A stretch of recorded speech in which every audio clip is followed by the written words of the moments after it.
Hi friends, இந்த video வந்து நம்ம என்ன பார்க்க போகிறோம் அப்படின்னு கேட்டிங்கன்னா, இப்போ வந்து நம்மளோட குட் பேட் அக்லி திரைப்படத்தோட முதல் சிங்கிளுக்கான அப்டேட் வந்து இப்போ வந்து அஃபிஷியலாக வெளியே வந்திருக்கு.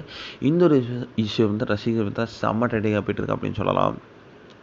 ஸோ நம்மளோட தல அஜித் நடிகர்கள் இப்போ வந்து அவர் வந்து விடாமுயற்சி அப்படின்ற திரைப்படத்தில் வந்து நடித்து முடிச்சுட்டு அடுத்து வந்து குட் பேட் அக்லி அப்படின்ற திரைப்படத்தில் வந்து அவர் வந்து கம்மிட் ஆகி இப்போ வந்து அவரோட போர்ஷன்ஸும் முடிக்கிற அளவுக்கு வந்து அவர் வந்து செம ஸ்பீடாக நடிச்சுக்கிட்டு இருக்காரு.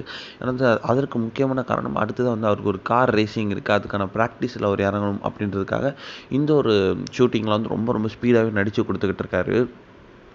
இப்போ வந்து நம்மளோட குட் பேட் அக்லி திரைப்படத்தில் வந்து எந்த ஒரு அப்டேட்டும் வரல. எல்லாருமே வந்து விடாமுயற்சி அப்டேட் தான் ஃபஸ்ட்டு கேட்டுட்டு இருந்தோம். ஆனால் வந்து விடாமுயற்சி திரைப்படம் வந்து பொங்கலுக்கு ரிலீஸ் ஆகுது டவுட். மேக்ஸிமம் போஸ்ட்போன் ஆயிடுச்சு அப்படின்ட்டு அஃபிஷியலாக நியூஸ் மாதிரி வந்துருச்சு. குட் பேட் அக்லி திரைப்படம் தான் வந்து பொங்கலுக்கு ரிலீஸ் ஆக போகுது அப்படின்ற மாதிரி வந்து கிட்டத்தட்ட ஒரு அஃபிஷியல் நியூஸ் மாதிரி வந்திருக்கு. அதனால் வந்து இதுக்கப்புறம் ரசிகர்கள் ஃபுல்லாகவே வந்து குட் பேட் அக்லி மேலே தான் வந்து ஃபோக்கஸ் பண்ணிகிட்டு இருக்காங்க. ஸோ குட் பேட் அக்லி திரைப்படத்தில் செம்ம ஒரு அப்டேட் கிடச்சிருக்கு.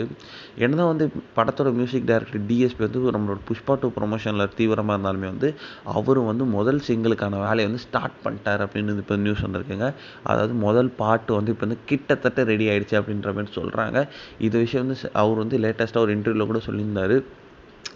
இன்னும் கொஞ்சம் நாட்களில் மேக்ஸிமம் வந்து டிசம்பரோட மிட்டு இல்லைனா டிசம்பர் ஸ்டார்டிங்கில் வந்து ஸோ நம்மளோட குட் பேட் அக்லி திரைப்படத்தோட முதல் சிங்கிள் ரிலீஸ்க்கான ஒரு அனௌன்ஸ்மெண்ட் வரப்போகுது அப்படின்ட்டு அஃபிஷியலாக சொல்லியிருக்காங்க. ஆனால் வந்து கண்டிப்பாக வந்து டிசம்பர் மிட்டுக்குள்ளே வந்து பாடல் வந்து ரிலீஸ் ஆகிடும் அப்படின்ட்டு சொல்லியிருக்காங்க. இந்த ஒரு விஷயம் வந்து ரசிகர்கள் மொத்தம் செம்ம ட்ரெண்டிங்காக போயிட்டுருக்கு.